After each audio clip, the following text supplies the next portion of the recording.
नमस्कार बच्चों, सुस्वागतम। आज के कालांश में हम शब्द का भेद पहला संज्ञा पढ़ने वाले हैं। संज्ञा अर्थात नाउन अर्थात नाम। हम अपने नामों से पहचाने जाते हैं, अर्थात हमारे जीवन में नाम का होना आवश्यक है और उसे ही संज्ञा या नाम कहा जाता है। जैसे कि बहुत सारे उदाहरण हम देख सकते हैं जो कि संज्ञा के हैं।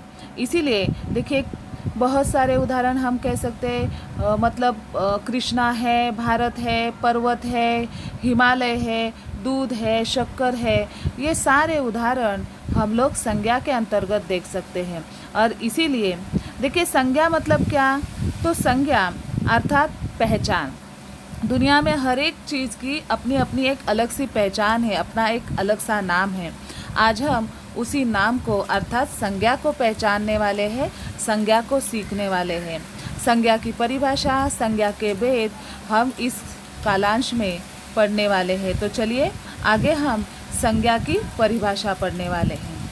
संज्ञा किसे कहते हैं, यह आपके मन में उत्पन्न होने वाला सवाल होगा। तो किसी व्यक्ति, पशु, पक्षी, वस्तु, स्थान, गुण, भाव या अवस्था के नाम को ही संज्ञा कहते हैं। उदाहरण: कृष्णा, पर्वत, नदी, ऊंचाई, बचपन, दूध, कक्षा।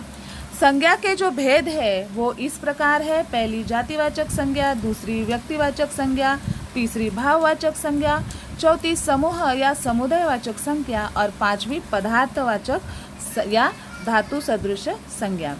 पहली जातिवाचक संज्ञा अर्थात जिस शब्द से किसी एक विशेष व्यक्ति अथवा स्थान का बोध न होकर समस्त जाति का उल्लेख जिस वर्ग में किया जाता है उसे कहते हैं जातिवाचक संज्ञा।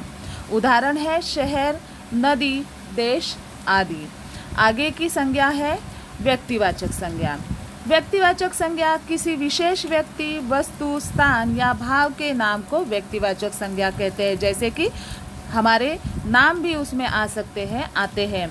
उदाहरण: राम, मुंबई, भारत आदि, जिसमें स्पष्ट रूप से नाम का उल्लेख किया जाता है, इसीलिए उसे व्यक्तिवाचक संज्ञा कहा जाता है। तीसरा है भाववाचक संज्ञा।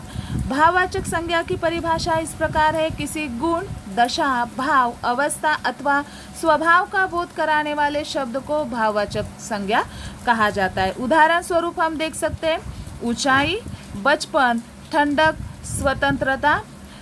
ऐसे हृदय के सारे भाव हम देख सकते हैं भाववाचक संज्ञा में। चौथी संज्ञा है समूहवाचक संज्ञा या समुदायवाचक संज्ञा। जो शब्द किसी समूह या समुदाय का ज्ञान कराता है उन्हें समूहवाचक संज्ञा कहते हैं। जैसे कि एक से अधिक संख्या में आने वाले समुदाय को, जैसे सेना, कक्षा, भीड़, जुलूस आदि शब्द हम देख सकते हैं समूह या समुदायवाचक संज्ञा में। हमारी आखिरी संज्ञा है पदार्थवाचक संज्ञा।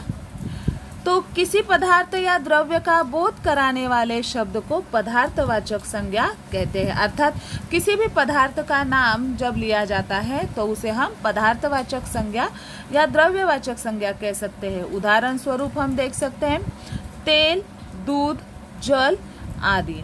तो बच्चों, इस प्रकार से हम लोगों ने हमारी संज्ञा यह विधा को सीखा। इसमें संज्ञा के भेद हमने देखे। तो इस प्रकार से आपके समझ में आ गया होगा कि संज्ञा और संज्ञा के भेद किस प्रकार देखे हैं।